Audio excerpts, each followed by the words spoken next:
Hello students, मैं सौरभ कोहली आपका स्वागत करता हूं अपने यूट्यूब चैनल में। आज हम डिस्कस करेंगे क्लास 10th के इकोनॉमिक्स चैप्टर 3 का मुद्रा और साख का।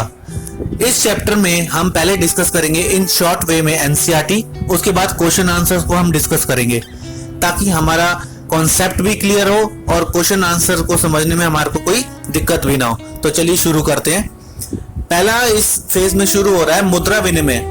विनिमय क्या होता था कि किसी एक के पास गेहूं है और किसी एक के पास कपड़े हैं, तो उनको एक दूसरे की जरूरत है तो वो आदान प्रदान कर लेते थे। पहले पैसे की जगह मुद्रा विनिमय होता था। अब नेक्स्ट चित्र में आप क्या देख रहे हैं? करेंसी। पुराने काल में करेंसी कैसी होती थी? गुप्त काल में, मौर्य काल में प्रारंभिक सिक्के कैसे होते थे? क्योंकि करेंसी पहले इस टाइप की होती थी, सिक्के टाइप के नहीं थे, बाद में सिक्के आए। पहले विनिमय होता था, उसके बाद सिक्के आए। अब थर्ड इसमें हम देखेंगे कि आर्थिक विकास की झलक। भारत में भारतीय रिजर्व बैंक केंद्रीय सरकार की तरफ से करेंसी नोट जारी करता है।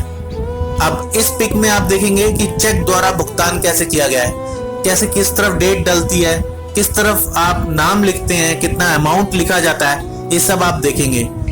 अब इस पिक में आप देखेंगे कि बैंकों की कर्ज संबंधी गतिविधियां, बैंकों की कहानी, मतलब किस हिसाब से वो कर्ज देते हैं, जमाकर्ता, कर्जदार, कितना अमाउंट, कितना नहीं। जमाकर्ता और कर्जदार के बीच में बैंक क्या भूमिका निभाता है, ये भी इस चित्र के माध्यम से आप देखेंगे कि लोग कर्ज लेते हैं और बैंक लौटाता है और उसी पर ब्याज देता है। ये सब आप चित्र के माध्यम से सीख रहे हैं। अगला इस पिक में देख रहे हैं कि त्योहार का मौसम है। अब 2 से महीने बाद इस छोटी सी इकाई में आप देख रहे हैं कि 3000 जोड़े जूते बनाने की इसको ऑर्डर मिला है। तो उसको इस त्योहार के मौसम में उसको कितना मुनाफा होगा, वो कितनी जोड़ी बेच पाएगा और उसके लिए वो कहां से कर्ज लेगा। इसी तरह की एक स्वप्ना की समस्या है कि एक छोटी किसान है, वो स्वप्ना, उसकी जो जमीन है उसमें उसने खेती करी और उसमें उसको कर्ज लेके खेती करी, लेकिन उसकी फसल खराब हो गई और उसको कुछ हिस्सा अपना बेचना पड़ा। ये कहानी भी आप इसमें देखेंगे। इस चित्र में हम देखेंगे कि कर्ज की शर्तें, किस हिसाब से कर्ज मिलता है, क्या क्या चीजें चाहिए होती हैं जब बैंक वाले कर्ज मांगते हैं। कुछ गिरवी रखना होता है या किसी की गारंटी देनी होती है, ये सब चीजें, या जमीन को गिरवी रखना होता है। ये सब चीजें एक दायरा होता है कि किस तरह आपको कर्ज मिलता है। आवास ऋण, आवास ऋण में क्या क्या चीजें चाहिए होती है, कितनी कुल राशि, अवधि, कागजात, ब्याज दर, अदायगी, समर्थक, मतलब कौन कौन इसका समर्थक कर रहा है, ये सब चीजें। विविध प्रकार के साख प्रबंध, एक गांव का उदाहरण।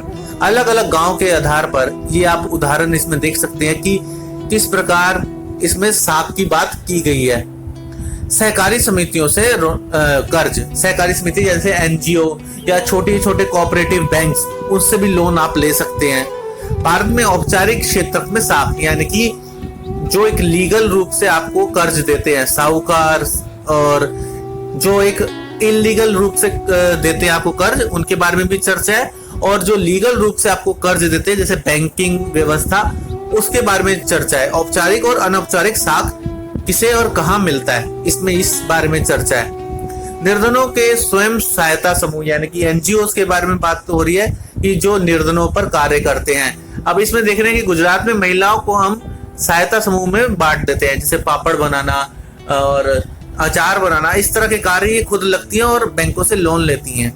बांग्लादेश का ग्रामीण बैंक है जो 2014 में इसने काफी महत्वपूर्ण योगदान दिया था, और ये बांग्लादेश का जो ग्रामीण बैंक है इसने छोटे छोटे कर्ज देकर ये काफी महत्वपूर्ण बना। अगला सारांश को देखेंगे। इस अध्याय में हमने मुद्रा के आधुनिक रूपों और बैंकिंग प्रणालियों में इसके संबंधों को देखा। एक तरफ जमाकर्ता अपना धन बैंकों में रखते हैं, दूसरी तरफ कर्जदार बैंकों से कर्ज लेते हैं। आर्थिक गतिविधियों के लिए कर्ज की जरूरत होती है, जैसे कि हमने देखा कर्ज के सकारात्मक प्रभाव भी हो सकते हैं या कुछ परिस्थितियों में वह कर्जदार की स्थिति और बदतर कर सकते हैं।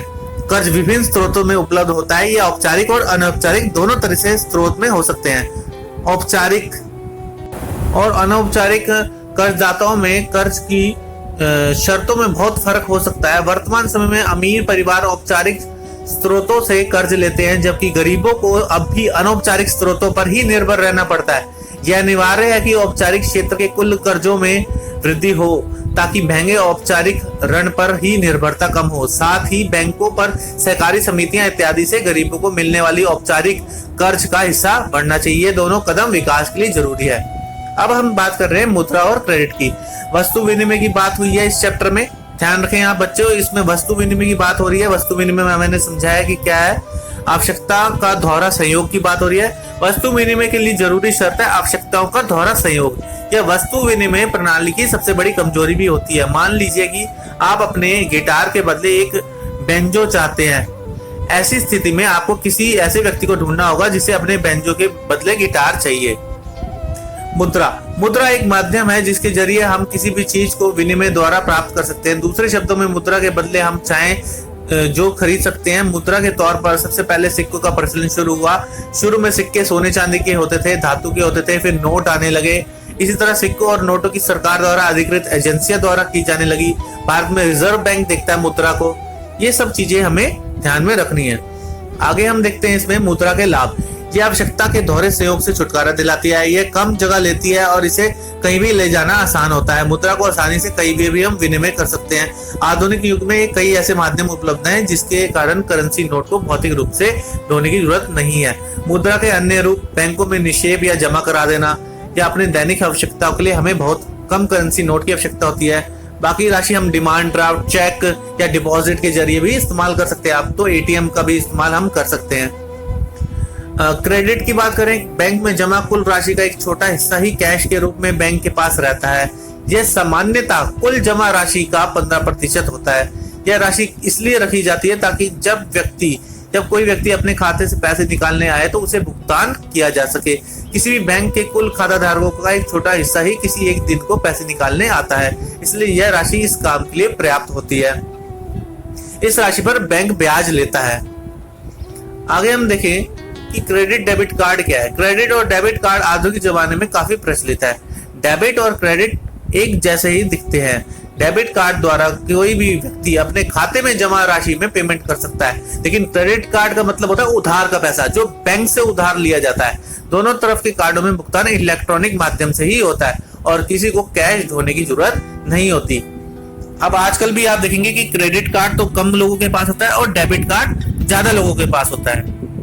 मुद्रा और क्रेडिट की शर्तें। लोगों को और व्यवसायों को अक्सर कुछ जरूरतों के लिए कर्ज लेने की जरूरत पड़ती है। किसानों को बीज, खाद, कृषि औजार आदि खरीदने के लिए कर्ज लेना पड़ता है और इस प्रकार क्रेडिट हमारी अर्थव्यवस्था में महत्वपूर्ण भूमिका निभाता है। जब भी कोई व्यक्ति या संस्थान किसी बैंक से कर्ज लेता है तो उसके लिए एक लोन एग्रीमेंट बनाया जाता है। लोन एग्रीमेंट में ब्याज दर और कर्ज चुकता करने के सारे नियम शर्तें इसमें बताई हुई होती हैं। अब आगे है कोलेटरल या समर्थक ऋणधार। अधिकतर मामलों में कर्ज लेने के लिए किसी चल या अचल संपत्ति को बैंक के पास गिरवी रखना पड़ता है। इसे कोलेटरल कहते हैं। कोलेटरल के कुछ उदाहरण है जमीन, घर, गाड़ी, मवेशी, बैंक में जमा राशि, बीमा पॉलिसी, सोना आदि। यदि कोई व्यक्ति कर्ज का भुगतान समय पर नहीं करता तो कर्ज देने वाले संस्थान का यह अधिकार होता है, यह कोलेटरल को बेचकर कर्ज की राशि वसूल कर सकता है। अब हम देखेंगे self help group. Self help group का प्रचलन अभी नया हुआ है। इस प्रकार के ग्रुप में लोगों का एक छोटा समूह होता है, जैसे 15 से 20 सदस्य। सभी सदस्य अपने जमा किए हुए पैसों को इकट्ठा करते हैं। उस जमा रकम में से किसी भी सदस्य को छोटी राशि का कर्ज दिया जाता है, फिर वह सेल्फ हेल्प ग्रुप उस राशि पर ब्याज लेता है। इस तरह के कर्ज के सिस्टम को माइक्रो फाइनेंस भी कहते हैं, यानी कि कमेटी डालना सिस्टम इसी तरह का ही होता है। आगे हम देखेंगे मुद्रा और क्रेडिट क्वेश्चंस। जोखिम वाली परिस्थितियों में कर्जदार के लिए और समस्या खड़ी कर सकता है, स्पष्ट कीजिए। जोखिम वाली परिस्थितियों में ऋण यानी कर्जदार के लिए और समस्या खड़ी कर सकता है। इसे समझने के लिए एक छोटे किसान का उदाहरण लेते हैं। उसके पास जमीन का एक छोटा टुकड़ा है। मान लीजिए कि वह छोटा किसान कुछ कोई कर्ज लेता है, लेकिन उसे वो चुका नहीं पाता, तो वो अपने घर बेचकर उसको वापस चुकाता है, उस लोन को। मुद्रा आवश्यकताओं के दोहरे संयोग की समस्या को किस तरह सुलझाती है, अपनी ओर से उदाहरण देके बताइए। तीसरा क्वेश्चन है, अतिरिक्त मुद्रा वाले लोगों और जरूरतमंद लोगों के बीच बैंक किस तरह मध्यस्थता रखते हैं। वस्तु विनिमय की बात हो रही है। सेकंड क्वेश्चन में आवश्यकताओं के दोहरे संयोग की समस्या होती है। मान लीजिए कि कोई छात्र अपनी पुरानी किताबों को बेचकर उसके बदले एक गिटार लेना चाहता है, वस्तु विनिमय। और तीसरे क्वेश्चन में बैंक विभिन्न लोगों के पास के पैसे अपने यहाँ जमा रखता है। चौथा क्वेश्चन है कि ₹10 के नोट को देखिए, इसके ऊपर क्या लिखा है?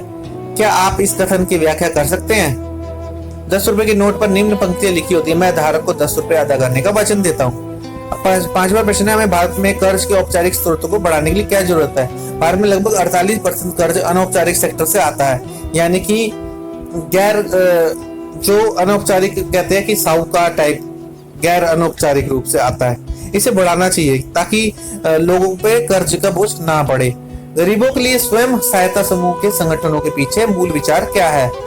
या क्वेश्चन अगला है, क्या कारण है कि बैंक कुछ कर्जदार को कर्ज देने के लिए तैयार नहीं होते? आप इसमें से क्वेश्चंस को आंसर नोट कर सकते हैं। इसके अलावा आप खुद भी बना के लिख सकते हैं। बच्चों, अगर आप खुद बनाने की कोशिश करोगे, इस क्वेश्चन को समझकर, खुद समझकर बना के क्वेश्चंस को लिखने की कोशिश करोगे तो आप बोर्ड के एग्जाम्स में जल्दी सफल हो जाओगे। अगला प्रश्न है, भारतीय रिजर्व बैंक अन्य बैंकों की गतिविधियों पर किस तरह नजर रखता है? यह जरूरी क्यों है? भारतीय रिजर्व बैंक भारत का केंद्रीय बैंक है और ये बैंकिंग सेक्टर के सभी बैंकों पर अपनी नजर रखता है ताकि सभी सुचारू रूप से काम कर सके। विकास में कर्ज की भूमिका विश्लेषण कीजिए। विकास में कर्ज की अहम भूमिका होती है। ज्यादातर व्यवसायों को आगे बढ़ाने के लिए कभी ना कभी कर्ज की आवश्यकता पड़ती है। कर्ज के बिना किसी छोटी कंपनी के एक बड़ी कंपनी में नहीं बदला जा सकता। आगे है, मानव को एक छोटा व्यवसाय करने के लिए कर्ज की जरूरत है। मानव किस आधार पर यह निश्चित करेगा कि वह कर्ज बैंक से लेना चाहिए या साहूकार से? बैंक से ही लेना सबसे सही है। भारत में 80% किसान छोटे किसान हैं जिन्हें खेती करने के लिए कर्ज की जरूरत होती है। बैंक छोटे किसानों को कर्ज देने में क्यों हिचकिचा सकते हैं? छोटे किसानों की साख कम होती है और उनके पास जरूरी कागजात का अभाव होता है, इसलिए बैंक उन्हें ही लोन देता है जिनके पास कागजात पूरे होते हैं। भारत में 80% किसान छोटे हैं जिन्हें खेती के लिए ऋण की जरूरत होती है। वह दूसरे स्रोत कौन है जिन्हें छोटे किसान कर्ज ले सकते हैं? जमींदार, सेठ, साहूकार।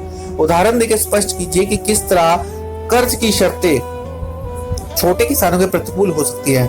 यदि कोई छोटा किसान कर्ज ले लेता है तो उसके खेत की उपज इतनी नहीं हो पाती कि फसल बेचकर वह अपना परिवार भी पाल ले और कर्ज भी चुकता कर पाए। यदि कोई प्राकृतिक विपदा आई और उसका फसल बर्बाद हो जाती है तो किसान की मुसीबत और भी बढ़ जाती है। किसान की पूर्ति करे। परिवारों की कर्ज की अधिकांश जरूरतें अनौपचारिक स्रोतों से पूरी होती हैं। गरीब अधिक कर्ज की लागत ऋण के बोझ को बढ़ाती हैं, यानी कि कर्ज के बोझ को बढ़ाती हैं। और डैश केंद्रीय सरकार की ओर से करेंसी नोट जारी करता है, रिजर्व बैंक ऑफ इंडिया। ये सब जानते हैं हम। आगे देखते हैं। बैंक जमा राशि पर देने वाले ब्याज से कर्ज पर अधिक ब्याज लेते हैं। और गिरवी संपत्ति है जिसका मालिक कर्जदार होता है, जिसे वह कर्ज लेने के लिए गारंटी के रूप में इस्तेमाल करता है जब वह कर्ज चुकाता है। स्वयं सहायता समूह में बचत और कर्ज संबंधित अधिकतर निर्णय किए जाते हैं सदस्यों द्वारा। कर्ज के औपचारिक स्रोतों में शामिल नहीं है, नियोक्ता शामिल नहीं है। बैंक और सहकारी समितियां तो शामिल हैं। एक्स्ट्रा क्वेश्चंस की हम बात करें तो वस्तु विनिमय की प्रणाली क्या है? सामान के बदले सामान देना। वस्तु विनिमय प्रणाली की जरूरी शर्त क्या होती है? कि आवश्यकताओं का दोहरा सहयोग। वह वस्तु विनिमय प्रणाली का सबसे बड़ी कमजोरी भी होती है। मान लीजिए कि आप अपने गिटार के बदले एक बैंजो चाहते हैं, तो ऐसा व्यक्ति ही ढूंढना पड़ेगा कि जो आपको बैंजो दे दे या जो आप चीजें चाहते हैं। भारत में करेंसी नोट कौन सी संस्था जारी करती है? Reserve bank of India.